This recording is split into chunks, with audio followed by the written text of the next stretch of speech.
Think about the last time you had more money than usual.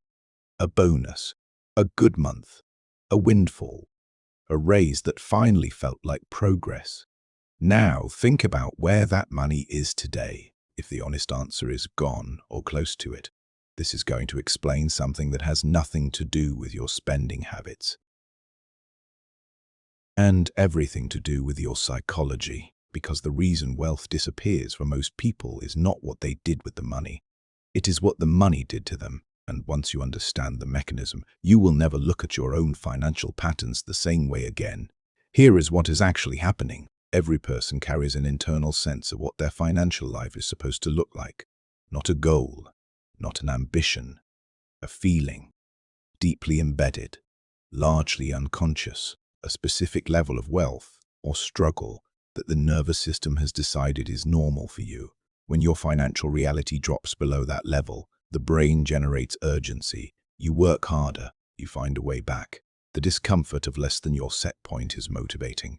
But when your financial reality rises above that level, something else happens. The brain gets uncomfortable, not in a way you can name, not in a way that shows up as a conscious thought. It shows up as behavior. Suddenly an expense appears that did not exist before. A decision gets made that does not quite add up. A risk gets taken that a calmer version of you would never have accepted. And within months, sometimes weeks, the excess is gone. The financial life is returned to the set point every single time. Psychologists call this wealth thermostat calibration. Your nervous system is not sabotaging you out of weakness. It is protecting a normal it was trained to defend.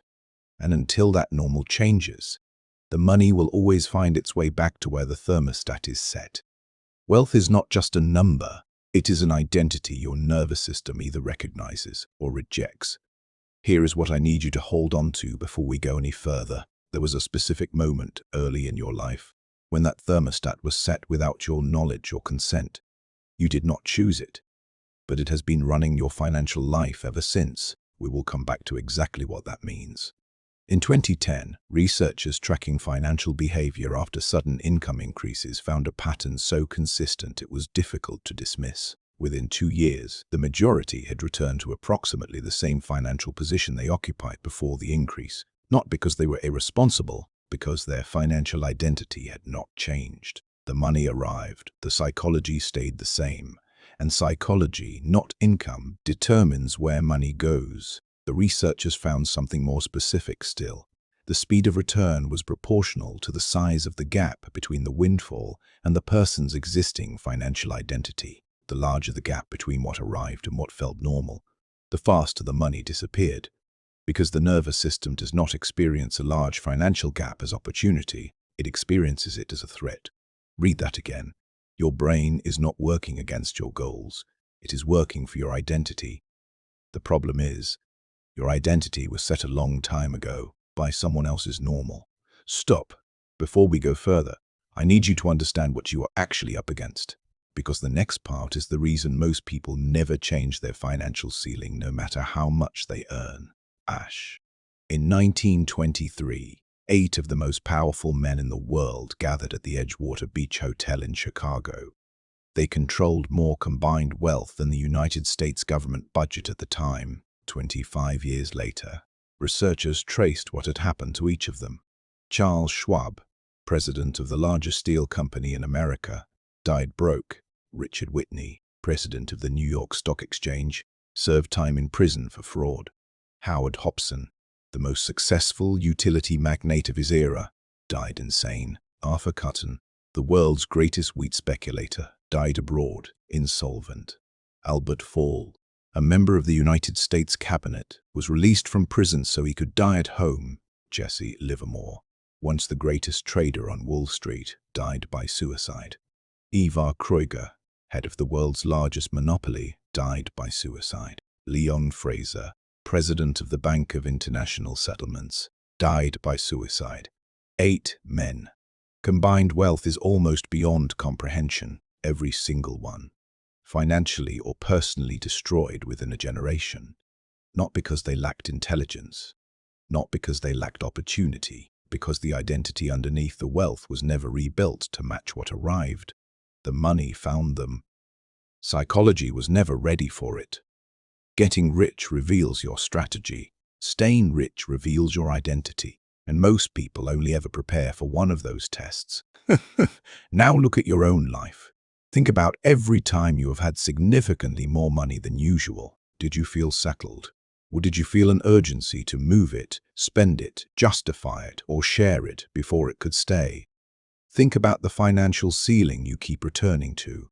Not the ceiling you want, the one you keep finding yourself at, regardless of what happens above it.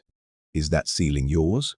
Or did someone else's financial normal become yours before you were old enough to question it? Think about the version of wealth that feels genuinely comfortable to you. Not exciting, not anxious, not guilty, genuinely comfortable, because that number right there is approximately where your thermostat is currently set. Everything above it is territory your nervous system is working to return you from. Everything below it is territory your nervous system is working to push you away from. You are not undisciplined, you are calibrated. The question is, who calibrated you, and whether the setting they left behind is one you would have ever chosen for yourself. Here is the one practice. Find a number, not your dream income, not an aspiration. The highest level of financial reality you have ever felt genuinely comfortable sustaining. Not excited, not anxious, comfortable. Write it down. Then ask one question underneath it. Where did this number come from? Because if the answer traces back to the income of the people around you growing up, to the financial ceiling of the environment that formed you, then what you are living inside is not your financial identity. It is theirs.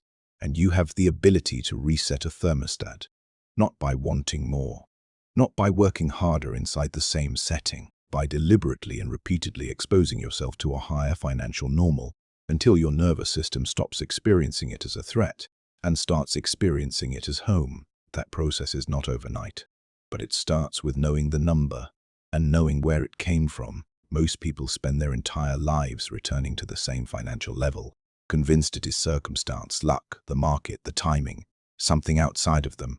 The ones who see the thermostat change the setting, and what happens after that is not luck. It is an identity expressing itself at a new level. There is something that makes this reset harder than it sounds. That specific moment early in life, when the thermostat was set without your knowledge. Understanding that moment is the only way to change it at the root, rather than spending a lifetime fighting the symptom. That is the next conversation. Complete this sentence before you go. The highest level of money I have ever felt truly comfortable with felt. One word. Drop it below. Let's see what this community is actually carrying. The codo is in the comments. Drop your word and find it.